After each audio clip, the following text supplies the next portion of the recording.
We can also study inscriptions. These are writing on relatively hard surfaces such as stone or metal. Sometimes kings got their orders inscribed so that people could see, read, and obey them. There are other kind of inscriptions as well, as where men and women, including kings and queens, recorded what they did. For example, kings often kept records of victories in battle.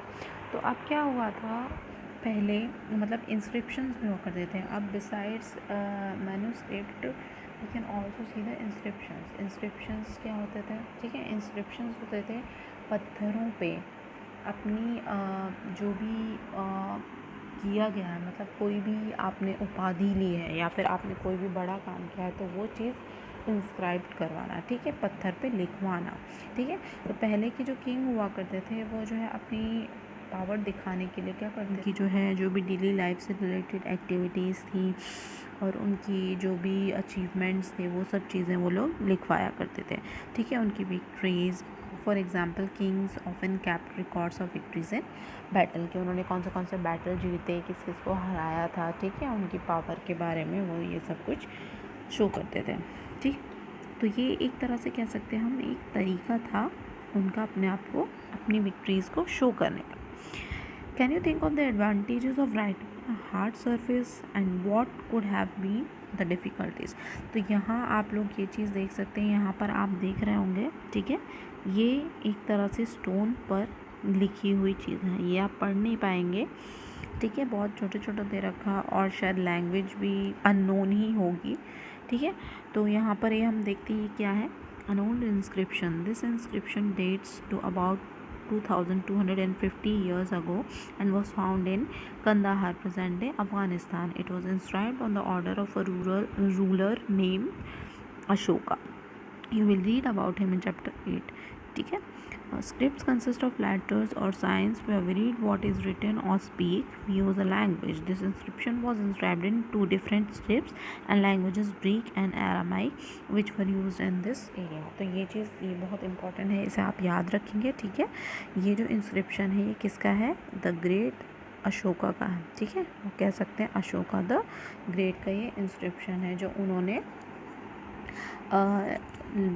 लिखवाया था, ठीक है.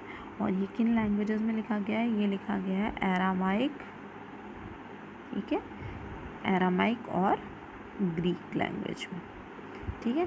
तो इन 2 languages में ये जो inscription है ये लिखा गया है. तो जो मैंने अभी आपको बताया, एक्सट्रैक्ट करते थे अपनी विक्ट्रीज़ को और अपनी पावर को शो करते थे. There were many other things that were made and used in the past. Those who study these objects are called archaeologists, ठीक है.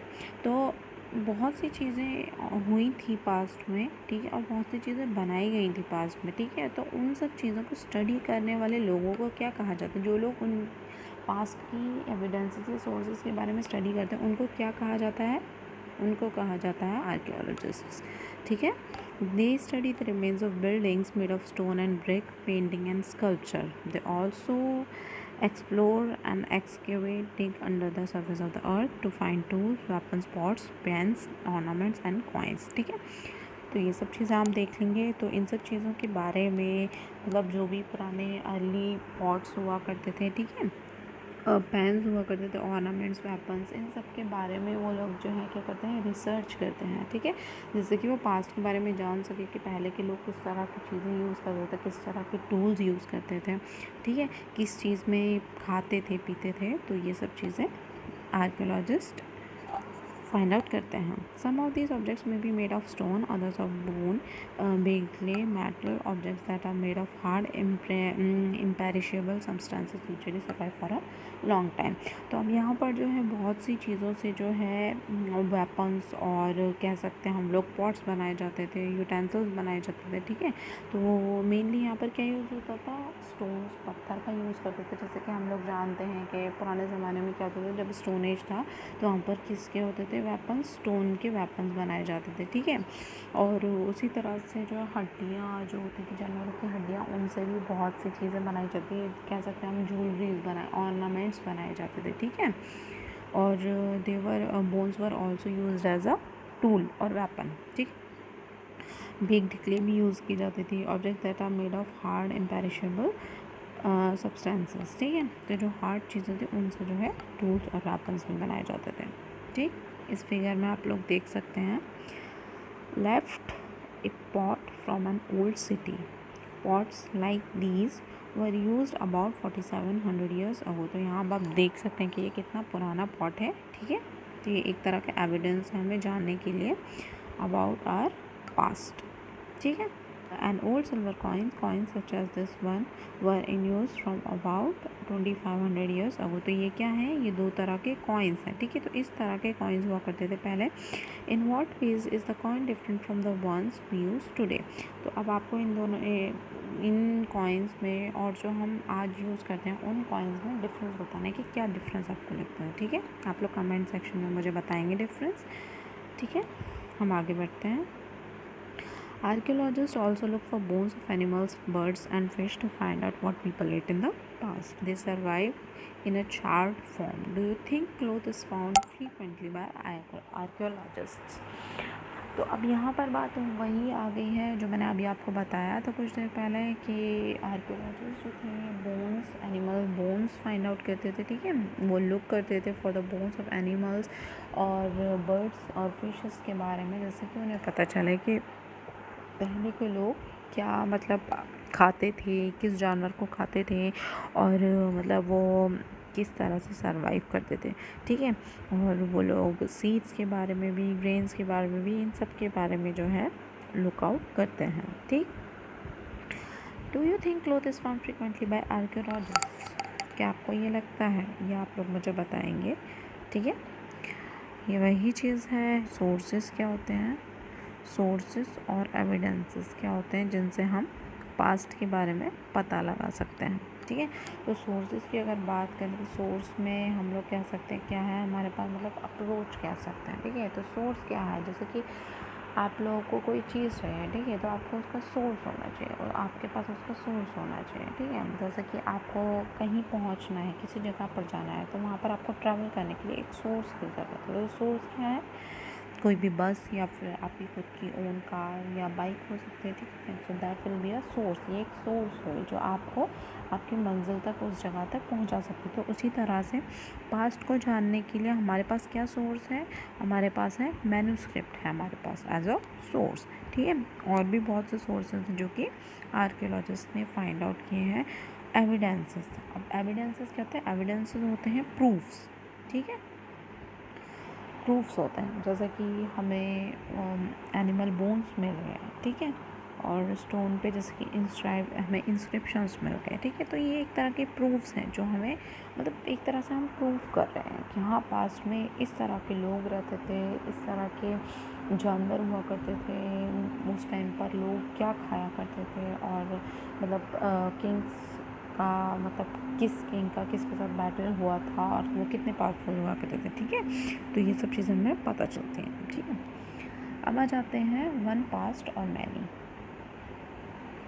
Did you notice the title of this book, Our Past? We have used the word past in plural, pasts in plural, to draw attention to the fact that the past was different for different groups of people. For example, the lives of herders or farmers were different from those of kings and queens. The lives of merchants were different from those of craftspersons and so on, ठीक है।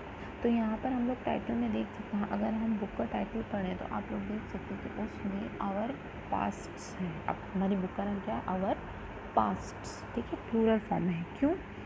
क्योंकि past यहाँ पर हर किसी का अलग अलग होता है, ठीक है। जैसा मेरा पास्ट है, आपका पास्ट मेरे से डिफरेंट होगा, ठीक है। तो अब पास्ट्स की बात हम कर रहे हैं किंग्स और क्वींस के लिए, फार्मर्स के लिए, ठीक है। किंग्स और क्वींस का पास्ट बहुत अच्छा रहा होगा, ठीक है। मैं ये नहीं कहती कि मतलब बहुत अच्छा ही रहा होगा, मतलब जितनी उन लोगों के पास फैसिलिटीज़, और वो लोग after all he is a king, ठीक है, तो उनके पास सारी फैसिलिटीज़ और सब कुछ चीज़ें होती हैं। लेकिन वहीं पर अगर हम कंपैरिजन करें फार्मर का, तो फार्मर इतने वो नहीं होते, वो बेचारे खुद अपना क्रॉप कल्टीवेशन करते हैं और खुद फिर अपना पेट भरते हैं, ठीक है। तो किंग्स और फार्मर में बहुत डिफरेंस हो गया। तो इसीलिए हम यहाँ सबके पास्ट्स के बारे में पढ़ते हैं, ठीक है, कि फार्मर्स का कैसा पास्ट था, हर्डर्स का कैसा पास्ट रहा है, किंग्स और क्वींस का कैसा पास्ट रहा है, ठीक है। तो इसीलिए यहाँ पर जो है हम पास्ट बोलते हैं, ना कि पास्ट। ठीक, व्हाट डू डेट्स मीन? अब डेट्स का क्या मतलब है? ठीक है, if somebody ask you the date, you will probably mention the day, month and year, 2000 and something. These years are counted from the date generally reassigned to the birth of Jesus Christ, the founder of Christianity. So 2000 means 2000 years after the birth of Christ. तो यहाँ पर concept दिया गया है BC और AD का। आपने देखा होगा हम डेट्स के आगे क्या लगाते हैं, BC और AD। ठीक है, कभी कभी हम जो है BC को BCE भी लिख सकते हैं, दोनों सेम चीज़, बोथ आर कॉमन थिंग। ठीक है, तो अब इसका क्या कॉन्सेप्ट होता है बच्चों, मैं आपको किसी और क्लास में अच्छे से इसके बारे में समझाऊंगी, वरना वीडियो बहुत लंबा हो जाएगा। फ़िलहाल आप बस इतना याद रख लीजिए कि ये जो BC होता है ये क्या होता है, इसका क्या फुल फॉर्म होता है? इसका फुल फॉर्म होता है बिफोर क्राइस्ट। क्या होता है? Before Christ. ठीक है, यहीं पर हम बात करें AD की, तो AD का क्या मतलब होता है? एनो डोमिनी। ठीक है, यानी कि बर्थ ऑफ द लॉर्ड, और कह सकते हैं जीसस। ठीक है, पहले हमारे पास जो है डेट्स वगैरह मेंशन करने के लिए हमें कुछ नहीं था, हमें नहीं पता था कब क्या हुआ है। तो अपनी सहूलियत के लिए क्या किया था कि हमने ये BC और AD का कॉन्सेप्ट लाया था, जिससे कि इजी हो जाए। तो अगर हम मानते हैं कि यहाँ पर जीसस क्राइस्ट का जन्म हुआ है, ठीक है, तो यहाँ पर हम 0 मान लेते हैं। तो जीसस क्राइस्ट के जन्म से पहले, ठीक है, सपोज़ यहाँ पर जीसस क्राइस्ट का जन्म हुआ है, तो इससे पहले की जितनी भी चीज़ें हुई हैं उसे हम बिफोर क्राइस्ट लेते हैं। ठीक है, बिफोर क्राइस्ट लेते हैं, या इसी को आप लोग जो है क्या कह सकते हैं, बिफोर कॉमन एरा भी बोलते हैं, इसीलिए हम इसको BCE लिखते हैं। ठीक है, आफ्टर दैट जितनी भी चीज़ें होंगी उन्हें हम कहेंगे एनो डोमिनी। मैंने आपको बताया क्या होता है, birth of Lord, year of Lord भी बोल सकते हैं। ठीक है, तो इसके बाद में जितनी चीज़ें होंगी वो क्या कही जाती हैं, एनो डोमिनी, यानी कि after the birth of Jesus. ठीक, और बाकी अगर आपको समझना आया हो तो मैं इसे नेक्स्ट क्लास में अच्छे से, आपको पूरी क्लास इसी पर ही ले लेंगे, तो आपको बहुत अच्छे से इसका कॉन्सेप्ट समझ आ जाएगा।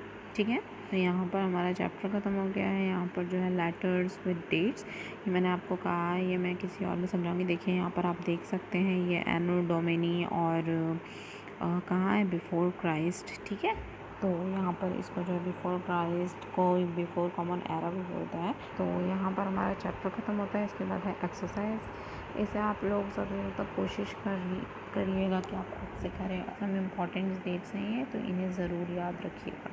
ठीक है, तो ये था हमारा आज का वीडियो, और आई होप आप लोगों को बहुत हेल्पफुल लगा होगा ये सेशन।